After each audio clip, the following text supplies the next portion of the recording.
안녕하세요. 혹시 이런 생각 해본 적 없으세요? 정말 정신없이 바쁜 하루를 보냈는데 막상 잠자리에 누우면 나 오늘 대체 뭘 했지? 싶은 거요. 이게 사실 많은 작가님들이나 크리에이터 분들이 똑같이 하는 고민이거든요. 그래서 오늘은 구글 공인 트레이너이신 루지안 작가님이 제안하는 아주 특별한 시스템을 가지고 왔습니다. 이걸 쓰면 여러분의 구글 캘린더가 그냥 일정을 적는 수첩이 아니라 말 그대로 내 삶을 설계하는 도구로 확 바뀔 거예요. 자, 오늘 우리가 함께할 여정은 바로 이 5단계입니다. 먼저 생각을 바꾸는 것부터 시작해서요. 나만의 시스템을 만들고 이걸로 하루를 직접 디자인하는 법까지 배워볼 거예요. 그리고 나면 루틴 자동화랑 전문가 단축키로 마무리. 이 과정을 다 거치고 나면 여러분도 시간의 디자이너가 되어 있을 겁니다. 이런 경험 다들 한 번쯤 있으시죠? 하루 종일 정말 바빴어요. 그런데 밤에 딱 누워서 생각해보면 오늘 내가 뭘 한 거지? 하고 허탈해지는 순간이요. 이거 우리 대부분이 겪는 일이에요. 실제로 류지연 작가님 강연을 들으셨던 한 분이 이런 후기를 남겨주셨어요.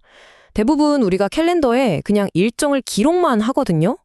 근데 시간을 설계한다는 개념을 딱 받아들이는 순간 정말 모든 게 달라집니다. 이건 그냥 기술이 아니에요. 내 삶의 주도권을 다시 찾아오는 일종의 철학 같은 거죠. 이 둘의 차이는 정말 하늘과 땅 차이입니다. 시간 기록자는 계속 외부 요청에 이리저리 끌려다녀요. 늘 바쁜데 정작 중요한 글쓰기나 기획 같은 건 자꾸 미루게 되죠. 하지만 시간 설계자는요? 내 우선순위에 맞춰서 시간을 먼저 딱 할당해버립니다.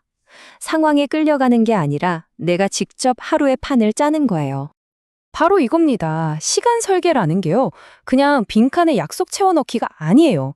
내가 정말로 원하는 삶, 내가 쓰고 싶은 글을 캘린더라는 도화지에 그려넣는 과정이죠. 이건 스케줄링을 넘어서서 내 삶의 자유와 통제력을 되찾는 일이라고 할 수 있습니다. 좋습니다. 이제 왜 시간 설계가 중요한지 알았으니까 어떻게 할 수 있는지 알아봐야겠죠? 모든 디자이너에게는 자신만의 시스템이 필요한 법이잖아요. 그 시스템의 첫걸음은 바로 체계적인 정리입니다. 자, 시스템 구축의 첫 단추는 바로 내 삶의 영역을 나누는 거예요. 캘린더를 분리하는 거죠.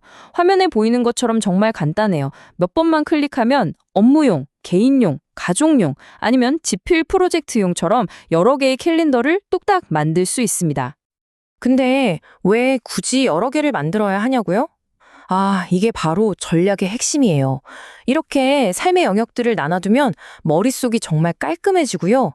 예를 들어 가족 캘린더만 배우자랑 공유하면 협업도 엄청 쉬워져요. 또 글쓰기에 몰입하고 싶을 땐 다른 캘린더는 잠깐 꺼둘 수도 있고요. 그리고 여기에다 각 캘린더마다 색깔을 다르게 지정하면 나만의 시각적인 언어가 생기는 거예요. 예를 들어 파란색은 무조건 집중해서 일하는 시간, 초록색은 회의, 이런 식으로요. 그럼 캘린더를 쓱 훑어보기만 해도 오늘 하루 내가 시간을 어떻게 쓰고 있는지 한눈에 딱 들어옵니다. 자, 이제 시스템의 뼈대를 갖췄습니다. 그럼 본격적으로 하루를 디자인하는 핵심 기술이죠. 타임 블로킹에 대해 알아볼까요? 타임 블로킹은 건축가의 청사진 같은 거예요. 그냥 할 일 목록을 쭉 적어두는 게 아니라 오전 10시부터 12시까지는 이 일만 한다고 나 자신과 약속을 하는 거죠. 이렇게 하면 이것저것 동시에 하려는 유혹에서 벗어나서 한 가지 일에 깊게 몰입할 수 있게 됩니다. 그럼 타임 블로킹으로 하루를 어떻게 채워나가는지 한번 볼까요? 제일 먼저 해야 할 일은요. 이미 정해져서 바꿀 수 없는 약속들 있죠? 그런 고정된 시간들을 캘린더에 먼저 딱 박아두는 겁니다. 이게 우리 하루의 기동이 되는 거예요. 그 다음 단계가 진짜 중요해요. 다른 자잘한 일들이 끼어들 틈을 주기 전에 내가 해야 할 가장 중요한 일을 위한 시간을 먼저 아주 과감하게 확보해버리는 겁니다. 보고서를 쓰거나 기획을 하거나 특히 작가님들한테는 바로 집필 시간이겠죠. 이렇게 높은 집중이 필요한 깊은 업무 시간을 일부러 지켜내는 거예요. 자, 이제 남은 빈칸들을 채워 넣으면 됩니다. 이메일 확인이나 점심시간, 쉬는 시간 같은 것들이요. 그리고 여기서 전문가의 팁 하나. 예상치 못한 일이 생길 수 있으니까 블록 사이에 여유 시간을 조금씩 넣어두는 거예요. 완벽한 계획보다 유연한 계획이 훨씬 더 강하거든요. 이렇게 멋진 시스템을 만들어도 매일 손으로 입력하려면 금방 지치지 않겠어요? 이제 이 시스템이 알아서 착착 굴러가게 만드는 자동화 기능을 써서 우리의 정신적 에너지를 아끼는 방법을 알아볼게요. 핵심 자동화 기능 몇 가지만 써도 정말 편해져요. 매주 하는 회의는 반복 일정으로 한 번만 설정해두면 끝이고요. 중요한 마감일은 하루 전, 1시간 전 이렇게 여러 번 알림을 걸어두면 절대 놓칠 일이 없죠.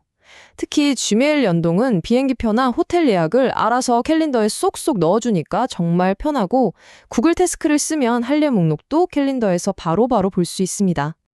자, 이제 마지막 단계입니다. 구글 캘린더를 훨씬 더 빠르고 효율적으로 쓰게 만들어줄 전문가용 단축키 몇 가지를 알려드릴게요. 단축키 이거 몇 개만 알아도 작업 속도가 정말 확 달라져요. 키보드에서 C를 누르면 바로 새 일정을 만들 수 있고 T를 누르면 오늘 날짜로 순간 이동하죠. 다른 건 다 잊어버려도 모든 단축키를 알려주는 물음표 키, 퀘스천 마크 이것만 기억하세요.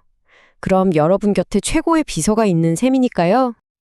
오늘 정말 많은 기술을 이야기했는데요. 가장 중요한 건 절대 잊지 마세요. 이 모든 게 여러분을 옥죄려고 있는 게 아니에요. 오히려 예상치 못한 일이 생겼을 때 더 유연하게 대처하고 내 삶의 주도권을 되찾게 도와주는 나만의 든든한 시스템을 만드는 과정이라는 걸요. 자, 이제 여러분의 구글 캘린더를 한번 열어보세요. 그 캘린더, 여러분이 꿈꾸는 삶의 청사진처럼 보이나요? 아니면 그냥 시간이 어디로 사라졌는지 알려주는 영수증처럼 보이나요? 오늘 배운 것들을 하나씩 적용해 보면서 여러분의 시간에 그리고 여러분의 삶을 직접 디자인해 보시길 바랍니다.